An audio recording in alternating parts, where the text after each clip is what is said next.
আমেরিকাকে প্রত্যাঘাত ইরানের ৩ পরমাণু কেন্দ্রে হামলার ঘটনা, সেই হামলারই বদলা এবার ইরানের।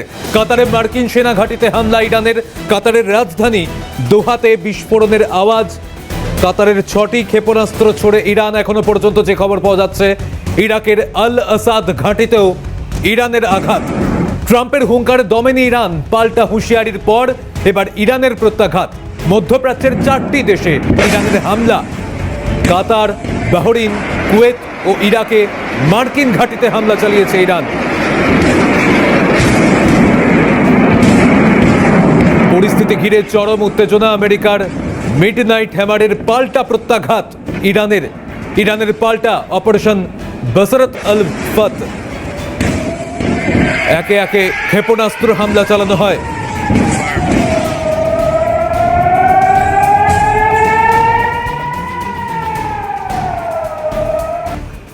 কাতারে ৬টি ক্ষেপণাস্ত্র ছড়ে ইরান। এখনো পর্যন্ত যে খবর পাওয়া যাচ্ছে, এই হামলার কথা স্বীকার করে নিয়েছে সেনাদের পক্ষ থেকে। এই কথা স্বীকার করা হয়েছে, যদিও জানানো হয়েছে এই হামলার ঘটনায় ক্ষয়ক্ষতির পরিমাণ তেমন হয়নি।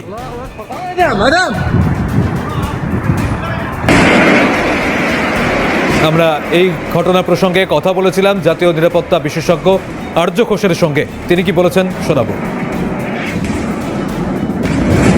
ছিল এটা আমি মানে কালকেই আলোচনা করেছি এটা বিভিন্ন সংবাদ মাধ্যমে, এবং এটা মানে বলার প্রয়োজনই পড়ে না যে আমেরিকা অ্যাসেসমেন্টে কতটা বড় ভুল করেছে। সেটা আমি প্রথম দিন থেকেই বলে আসছি।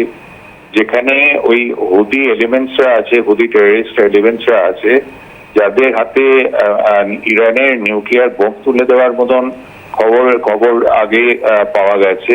তো সেইখানে সব থেকে বড় যে কাণ্ডটা ঘটেছে সেটা হচ্ছে যে, ১ নম্বর, ইরান কোনোদিন IAEA কে, যেটা ইন্টারন্যাশনাল অ্যাটমিক এনার্জি যেটা আছে সংস্থা, তাদেরকে কোনোদিন পরীক্ষাই করতে দেয়নি তাদের কোনো পরমাণু ভান্ডার বা ইত্যাদি। এবং তারপরে এরা যখন ইউএস অ্যাটাক চালায় 3টে বেসের উপরে, ফোর্ডো হচ্ছে ওদের প্রধান মানে কি বলবো গোডাউন ছিল, তারপরে 2টো ছিল। তো তারপরেরটা যেটা অ্যাটাকটা করলো চতুর্থটা বেসার, এই বেসারটা কিন্তু IAEA এর ডিরেক্টর থেকে আরম্ভ করে ইউএন সিকিউরিটি কাউন্সিলের চিফ সবাই সাবধান করেছেন যে এর কিন্তু catastrophic effect. Probably 1000 kilogram nuclear ভান্ডার মজুদ ছিল, মানে রসদ। তো সেইটা হওয়ার ছিল। এ প্রসঙ্গে আমরা কথা বলেছিলাম অবসরপ্রাপ্ত সেনাকর্তা কর্নেল দীপ্তাংশু চৌধুরীর সঙ্গে। কি বলেছেন শোনাবো। সময়ের অপেক্ষা ছিল, কারণ আমরা যখন এই আঘাত করেছিল এই 3টে নিউক্লিয়ার সাইটে মার্কিন যুক্তরাষ্ট্র তাদের B2 বোম্বার দিয়ে, আমরা বলেছিলাম যে মার্কিন যুক্তরাষ্ট্রর যেসব ঘাঁটি আশেপাশে আছে, বিশেষ করে মিডল ইস্টে কাতার হোক, বাহরেন হোক, ইরাক হোক, সেইখানে কিন্তু নিশ্চিতভাবে ইরান অ্যাটাক করবে। এবং কয়েক ঘন্টা যেতে না যেতে কিন্তু ইরান এই জায়গাগুলো অ্যাটাক করলো। বিশেষ করে কাতারে, যেখানে দোহায় আল উদিদ এয়ারবেস আছে মার্কিন যুক্তরাষ্ট্র, বাহরেনে 5th ফ্লিট মার্কিন যুক্তরাষ্ট্র আছে। এই প্রত্যেকটা জায়গায় যেখানে মার্কিন যুক্তরাষ্ট্র ঘাঁটি, সেখানে কিন্তু সেই সব জায়গাগুলো ক্ষেপণাস্ত্র ইরান দেখেছে। কিন্তু আমাদের মেইন কোয়েশ্চেন যেটা হচ্ছে, এবার দেখতে হবে মার্কিন যুক্তরাষ্ট্রের প্রত্যাঘাতে যাবে কিনা। সেটা যদি যায়, তাহলে যদি আরো বেশি এসকালেট করে, তাহলে এটা কিন্তু এই মধ্যপ্রাচ্য এরিয়া, ওয়েস্ট এশিয়ায় অশান্তি আরো বাড়বে। এবং এর সাথে সাথে তেলের ওপর, কারণ এই প্রত্যেকটি দেশের তেল প্রায় পুরো বিশ্বে প্রত্যেকটা রাষ্ট্রের কাছে যায়। বিশেষ করে যে হরমুজ প্রণালীর থেকে তেল যায়, পুরো পৃথিবীর যে 20% তেল এই স্ট্রেট অফ হরমুজ থেকে পাস করাবে। আপাতত আমার মনে হয় মার্কিন যুক্তরাষ্ট্র একটা সুপার পাওয়ার, তাদের ডিএসকালেট করে এই ওয়েস্ট এশিয়া একটা শান্তির জায়গা নিয়ে আসলে আমার মনে হয় পৃথিবীর জন্য এবং বিশ্বের জন্য ভালো। পাশাপাশি এই ঘটনায় আপনাদের শোনাবো আন্তর্জাতিক সম্পর্ক বিশেষজ্ঞ দেবাশিস নন্দী, তিনি কি প্রতিক্রিয়া দিয়েছেন। দেখুন, একটি দেশ যখন পরাক্রমশালী হয় এবং তাকে চ্যালেঞ্জ জানানোর কোনো বিকল্প শক্তি না থাকে, তখন সেটি আরো শক্তিশালী হয়ে ওঠে, যেটা একসময় দ্বিতীয় বিশ্বযুদ্ধের আগে ইংল্যান্ড সম্পর্কে বলা হতো।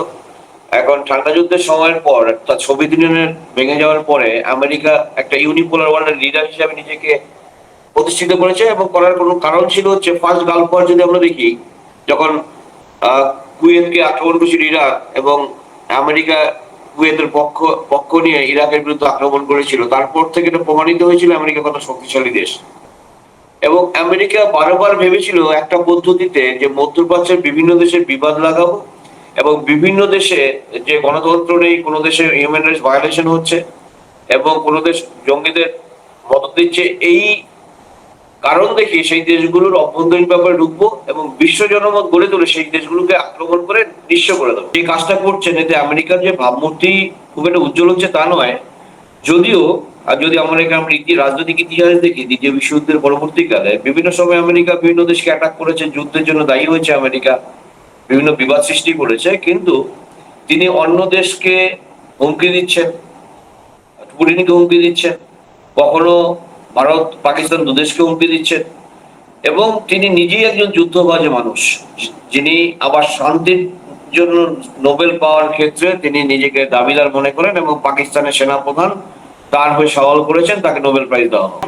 ইরানের সম্পর্কে যে মন্তব্য করছে মার্কিন প্রশাসন, অর্থাৎ সেখানে মাত্র পরমাণু চুল্লিগুলো তাদের টার্গেট, যাতে করে মানে সেখানে পরমাণু অস্ত্র তৈরি হয়, এই অভিযোগ ছিল, কিন্তু আদৌ অভিযোগ প্রমাণিত হয়নি। কিন্তু আসল উদ্দেশ্য হচ্ছে ইরান হচ্ছে প্রাকৃতিক গ্যাস উত্তোলনের ক্ষেত্রে 1 নম্বর রাষ্ট্র পৃথিবীর। প্রাকৃতিক তেল তো আর রয়েছে এবং এত বড় একটি রাষ্ট্র রিসোর্সফুল এবং যে রাষ্ট্রকে বর্ষতা স্বীকার করাতে পারেনি দীর্ঘদিন ধরে, সুতরাং সেই রাষ্ট্রকে পরমাণু চুল্লিগুলো ধ্বংস করার মাধ্যমে পরবর্তীকালে বিভিন্ন অস্ত্রাগার ধ্বংস করবে, ইরানকে দুর্বল করে দেবে, তারপর ইরানকে দখল করে নেবে, পাপের সরকার গঠন করবে।